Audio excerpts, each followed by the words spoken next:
Chapter 2. Slave Caravan. Sonny dreamt of a mountain. Jagged and lonesome, it dwarfed other peaks of the mountain chain, cutting the night sky with its sharp edges. A radiant moon bathed its slopes in the ghostly pale light. On one of the slopes, the remnants of an old road stubbornly clung to the rocks. Here and there, weathered paved stones could be seen through the snow. To the right side of the road, a sheer cliff face rose as an impregnable wall. To the left, a silent black sea of nothingness indicated an endless fall. Strong winds crashed into the mountain over and over again, screaming in powerless rage. Suddenly, the moon fell over the horizon. The sun rose from the west, streaked across the sky, and disappeared in the east. Snowflakes jumped from the ground and returned into the embrace of clouds. Sonny realized that he was seeing the flow of time in reverse. In an instant, hundreds of years flew by. The snow retreated, bearing the old road. Cold shivers ran down Sonny's back as he noticed human bones littering the ground. A moment later, the bones were gone, and in their place, a slave caravan appeared, moving backwards down the mountain in the clamor of chains. Time slowed, stopped, and then resumed its usual pace. Aspirant, welcome to the nightmare spell. Prepare for your first trial. What the hell is this? Step, step. Another step. A dull ache was radiating through Sonny's bleeding feet as he was shivering from cold. His threadbare tunic was nearly useless against the biting wind. His wrists were the main source of agony. Badly hurt by the iron shackles, they sent a sharp pang of pain every time the freezing metal touched his broken skin. What kind of a situation is this? Sonny looked up and down, noticing a long chain winding up the road with dozens and dozens of hollow-eyed people, slaves just like him, shackled to it at small intervals. Ahead of him, a man with broad shoulders and a bloodied back was walking with a measured gait. Behind him, a shifty-looking guy with quick, desperate eyes was quietly cursing under his breath in a language that Sonny did not know, but somehow still understood. From time to time, armed horsemen in ancient-style armor would pass by, giving the slaves menacing looks. However you judged it, things were really bad.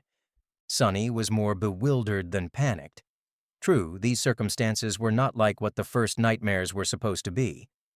Usually, freshly chosen aspirants would find themselves in a scenario that presented them with a fair amount of agency. They would become members of privileged or warrior castes, with plenty of access to necessary weapons to at least try to tackle any conflict. Starting out as a powerless slave, shackled and already half dead, was as far from being ideal as one could imagine. However, the spell was as much about challenge as it was about balance. As the old policeman said, it created trials, not executions. So Sonny was pretty sure that to counter this abysmal start, it would reward him with something good. A powerful aspect, at least. Let's see. How do I do this? Remembering popular webtoons he read as a child, Sonny concentrated and thought about words like status, myself, and information. Indeed, as soon as he focused, shimmering runes appeared in the air in front of him. Once again, although he did not know this ancient alphabet, the meaning behind it was somehow clear. He quickly found the rune describing his aspect, and finally lost his composure. What? What the actual fuck? Name, Sunless. True name, ..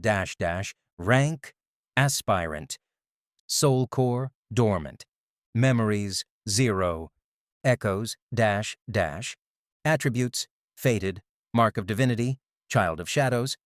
Aspect, temple slave. Aspect, description. Slave is a useless wretch with no skills or abilities worth a mention.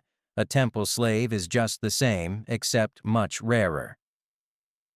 Speechless, Sonny stared at the runes, trying to convince himself that he was maybe just seeing things. Surely he couldn't be that unlucky. Right? No useless aspects, my ass. As soon as this thought appeared in his mind, he lost the rhythm of his steps and stumbled, pulling the chain down with his weight. Immediately, the shifty guy behind him screamed, Whore's bastard! Watch where you're going. Sonny hurriedly dismissed the runes, which were only visible to him, and tried to recover his balance. A moment later, he was once again walking steadily, however, not before inadvertently pulling on the chain one more time. You little shit! I'm going to kill you! The broad-shouldered man in front of Sonny chuckled without turning his head. Why bother? The weakling will be dead by sunrise anyway. The mountain will kill him. A few seconds later, he added, It'll kill you and me too. Just a bit later. I really don't know what the Imperials are thinking, forcing us into this cold. The shifty guy gasped. Speak for yourself, fool. I'm planning to survive. Sonny silently shook his head and concentrated on not falling again. What a charming pair. Suddenly, a third voice joined the conversation from somewhere further back. This one sounded gentle and intelligent. This mountain pass is usually much warmer this time of year. We just had really bad luck. Also, I would advise you against harming this boy. Why is that? Sonny turned his head slightly, listening. Haven't you seen the markings on his skin? He is not like us, who fell into slavery due to debts, crimes, or misfortune. He was born a slave. A temple slave, to be precise. Not long ago, the Imperials destroyed the last temple of the Shadow God. I suspect that this is how the boy ended up here. The broad-shouldered man cast a look back. So what? Why should we be afraid of a half-forgotten, weakling god? He couldn't even save his own temples. The Empire is protected by the mighty war god. Of course, they're not afraid to burn down a few temples. But we here are not protected by anything or anyone.